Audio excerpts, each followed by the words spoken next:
how does one maintain peaceful relationships with people for whom un-Buddhist attitudes, anger, conflict, etc., is the norm and not about to change anytime soon?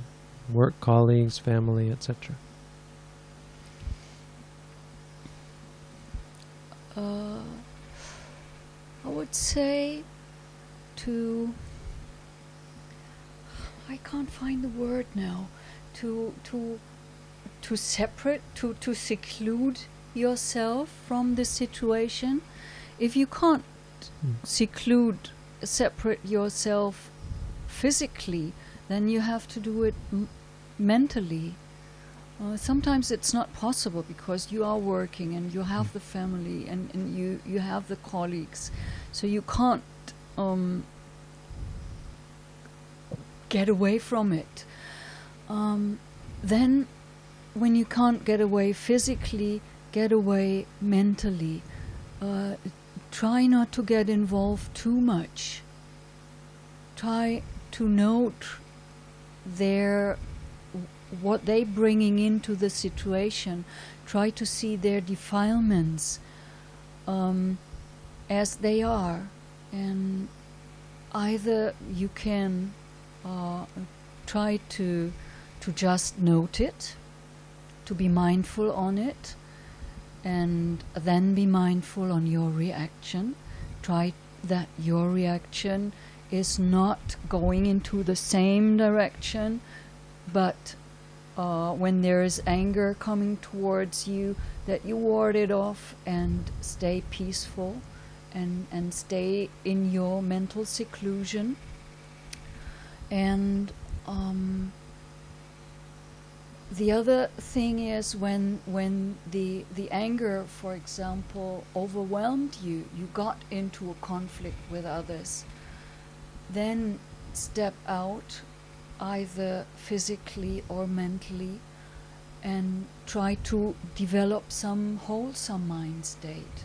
Take a deep breath and try to calm down for a second, noting your breath, and know that the breath, no matter what happens, is everything there, is always there, and is always the next thing that happens as long as you are alive. So this is one thing you can kind of rely on, and this is what calms me down pretty much when I have fear or when I'm in a situation of anger.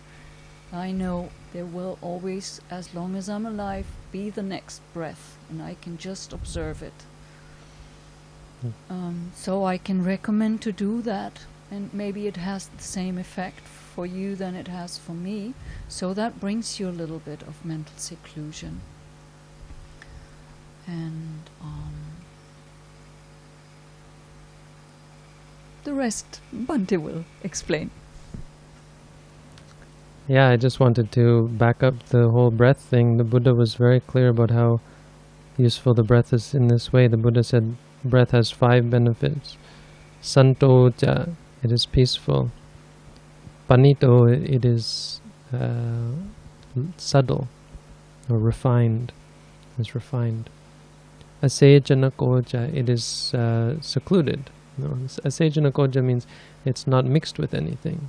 It's pure in itself. It's just the breath. Sukhoja viharo, it leads one to be to dwell in happiness. And then upanupaneya kusal papakeya kusale dhamme thanaso antradapeti mupasamenti.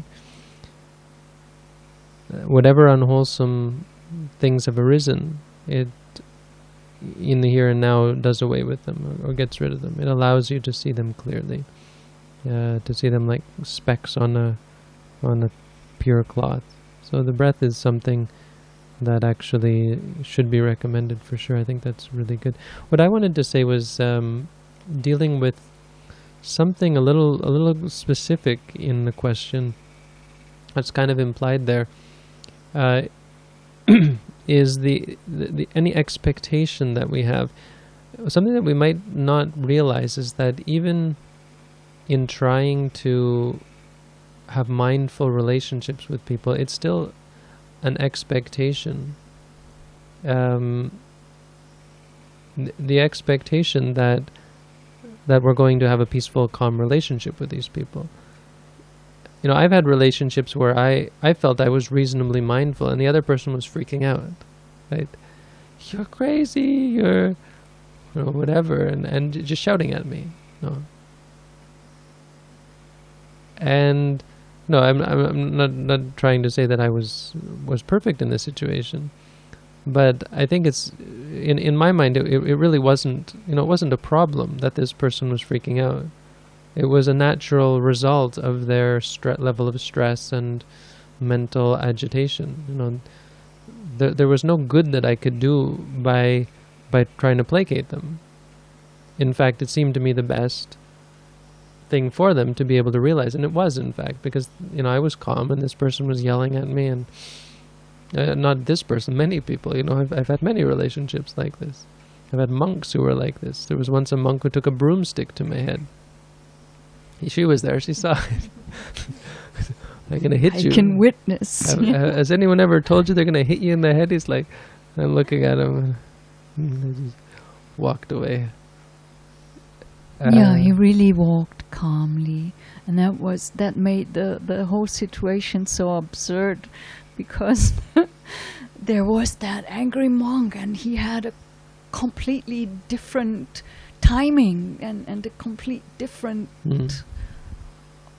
I don't know other word than timing. Yeah, you really change the people by just being, you know, mindful, and that doesn't mean that they're going to, you know, be harmonious with you. They might go crazy. They might, you know, be, you know, you find that in work as well. I think, you know, you're surrounded by people who are unmindful. They will have a lot of stress because of you, because you're reminding them how uncalm they are. You know? You're making them see their rhythm, that their rhythm is totally out of whack. I did turn back on the monk and say, because he said to me at one point, he said, why don't you go back to your father's country? You weren't born near this. Your father wasn't born here. Why don't you go back to your father's country? So I turned around and I said to him, my father's in Jamtong. It was at Jantong now. My father's in Jamtong, and he sent me here to fix this place. But, you know, it's just this. So I wasn't perfectly calm. I was fairly self-righteous at the time. You know? I mean, I felt like this was uncalled for, and so we just were the head of the monastery at that time, yes, and he was. Some people thought I was the head, and some people didn't think I was the head, obviously, and so he left, and that was it. And he decided that monastery wasn't a suitable place.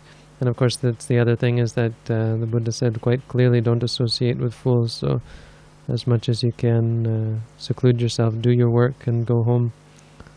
We talked about this on the forum. Someone asked a fairly similar question, and I think we worked it out quite well with the various answers. That you know, if you do your work, you know, even if other people feel that you're you're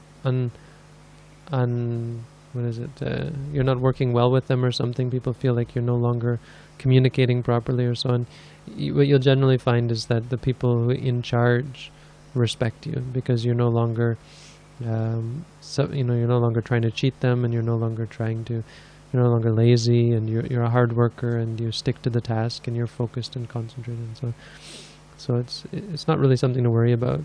Rather than trying to have harmonious relationships with other people, worry about your side, and, you know, just try to be even actually better than that, better than having a harmonious relationship. Be a rock for these people. When there's the disharmony, you be the pillar of strength. You know, be friendly. Make yourself the good friend for them.